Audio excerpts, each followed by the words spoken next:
Ah, I see you're here. Sorry, you caught me reading a bit. What am I reading? I don't think you'd be interested. This story is a comic about a woman with great powers but also a great curse, not being able to die. Maybe you're thinking that's a good thing, something everyone would want, but maybe if these gifts came with a very high price, we wouldn't think the same. Do you want to hear it? Is that okay? It's a story that comes from the Sandman comic and wasn't adapted into the series. This comic tells us the story of Rainey Blackwell, the woman who had the same powers as Metamorpho, that is, the ability to turn into any element. A woman who was capable of anything except letting go, and how one day a shadowy character paid her a visit, so get ready. Today I'll tell you the story. Facade. They say cigarettes take your life away eventually. That's fine, that's perfect. I just wonder, why aren't they faster? I inhale the smoke into my lungs. I take in the nicotine. It doesn't do anything to me, but I like the smoke. I like the ash, the way it falls. Overall, I think I like cigarettes. It's what normal people enjoy. I smoke and pretend to be normal and wish I wasn't here. After smoking a bit more, Rainey gets up and heads toward the phone. It's 10 in the morning. Mulligan must have already arrived at work. Subscribe. Hello, extension 3440, please. Yes, huh? Mulligan speaking. It's me, Rainey. Oh. Hi, Rainey. How have you been? Have you gone out a bit, haven't you? No, Mulligan. I don't feel well. I'm depressed. I'm sorry to hear that, Rainey. Yesterday I just started crying and I couldn't stop. I was like that all day. I'm sorry to tell you all this, Mulligan, but you're the only person I have. Yes. Don't worry, Rainey. But hey, right? Is my disability pension check on the way yet? It hasn't arrived and it's the only mail I get. Are you sure your check is sent on the last Wednesday of the month? Rainey. Yes, I guess I forgot. Mulligan, what do you look like physically? I don't know, Rainey. I guess I'm just normal. Brown hair, brown eyes. What about you? Have you seen the photos in my file? Yes? I look exactly like that. I always thought you were very cute, you know? Before I can look exactly like that, still Mulligan.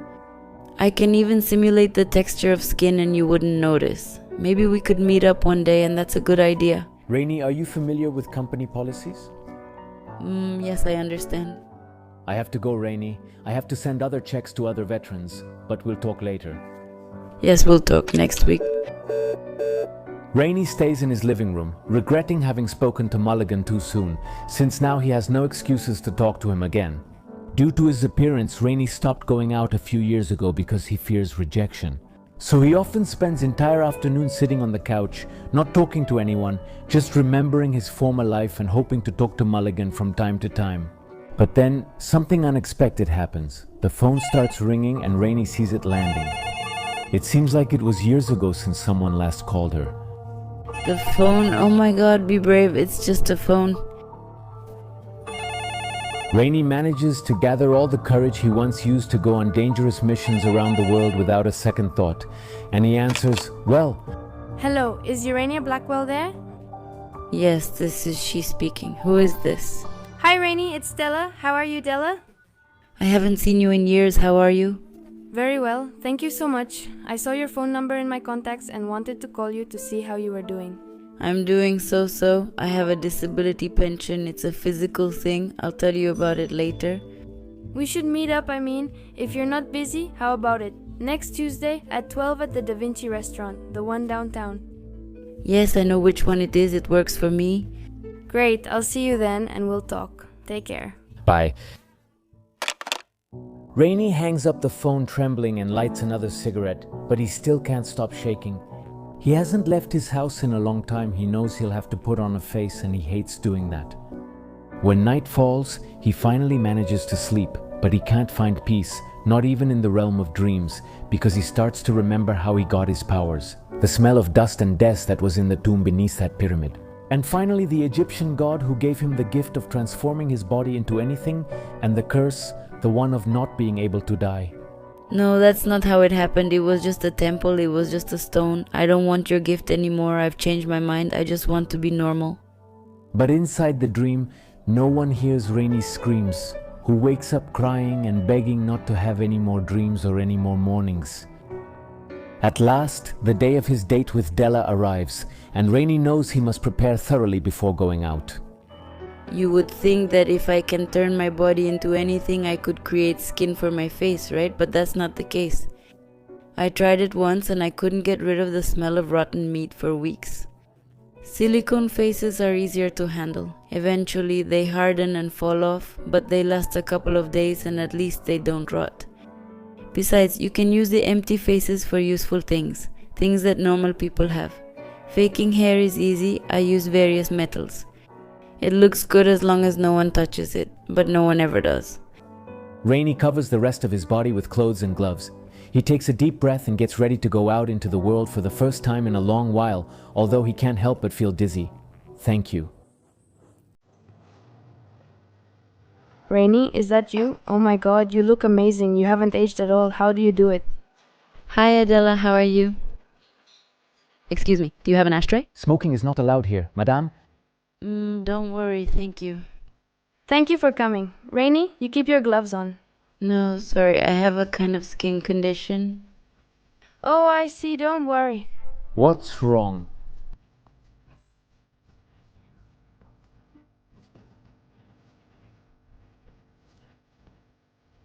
Rainey, you've been my friend for a long time and there's something I'd like to tell you, something I can't tell the people I see every day.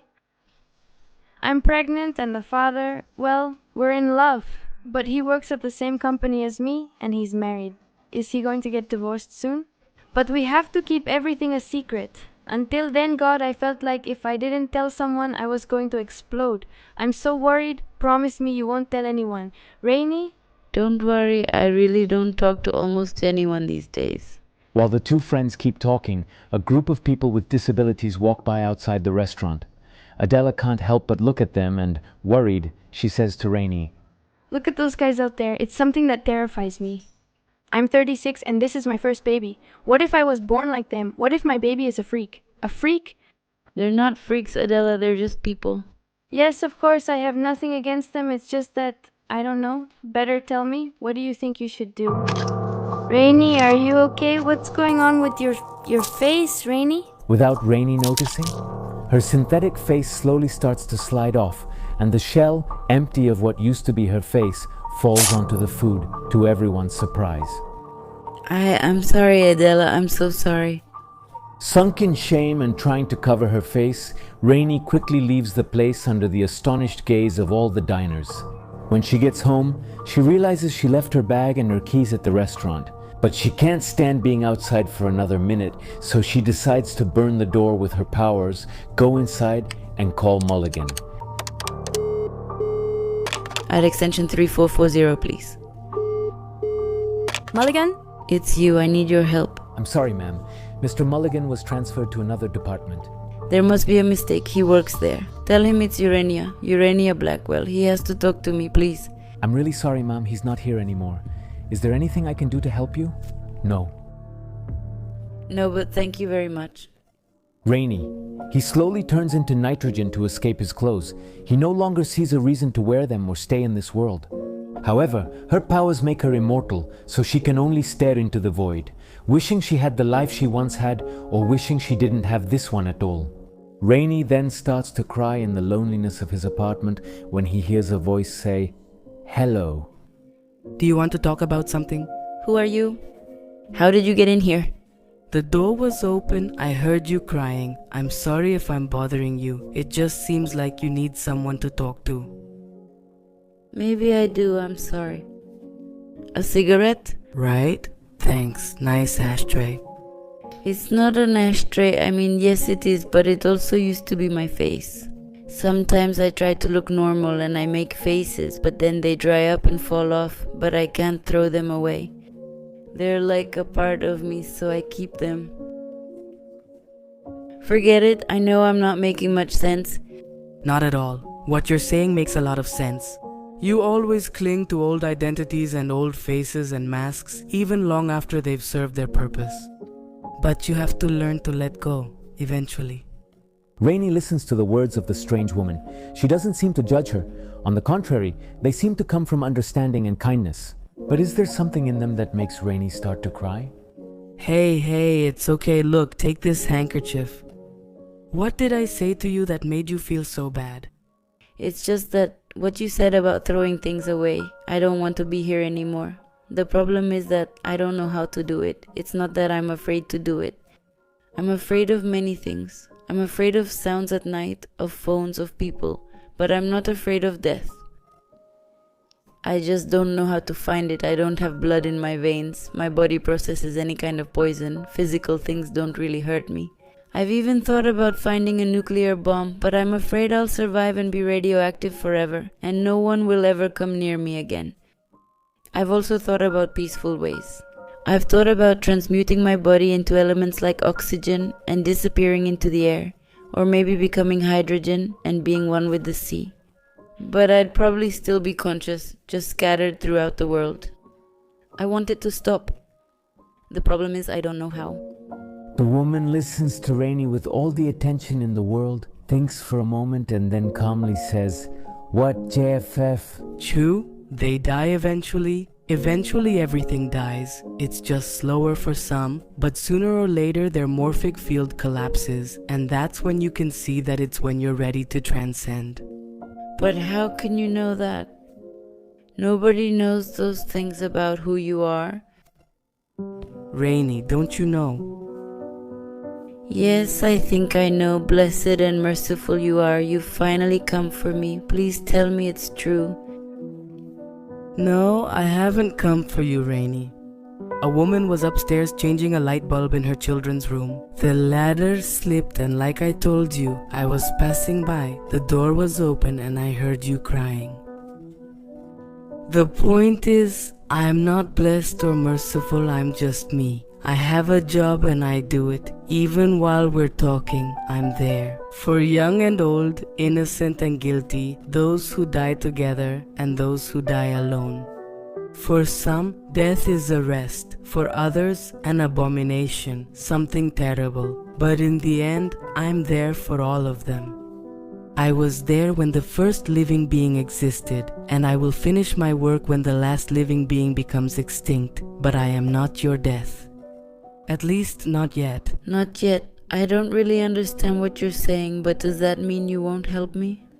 Is that what you're saying, that I have another 2,000 years ahead of me, being a freak 2,000 years in hell? You make your own hell. Rainey, no, but it's okay. I'll help you if that's what you want. That means you'll take my life, right? Your life is yours, Rainey, and so is your death. Let me explain. Mythologies take longer to die than regular people. What do you know about the god Ra? Is he the Egyptian sun god? He was involved with my powers. Yes, that's right. Honestly, he's almost forgotten and has seen better days. But he still keeps bringing the shapeshifters to life to fight a battle that ended centuries ago. If what you really want is to end this, talk to him. Rainey, talk to him. But he's in Egypt. I can't go all the way to Egypt. I can't even leave. Rainey, I'm sorry to say this, but sometimes your people are really slow. Ra, he's not just in a tomb, he's the sun god, which means he is the sun. Or, well, one of them is out there. It's about to get dark, so talk to him before the sun sets, but ask him nicely. Rainey can't quite believe what's happening, but despite his doubts, he approaches the window. And what should I say to him? Just tell him how you feel. Ra, hello Ra.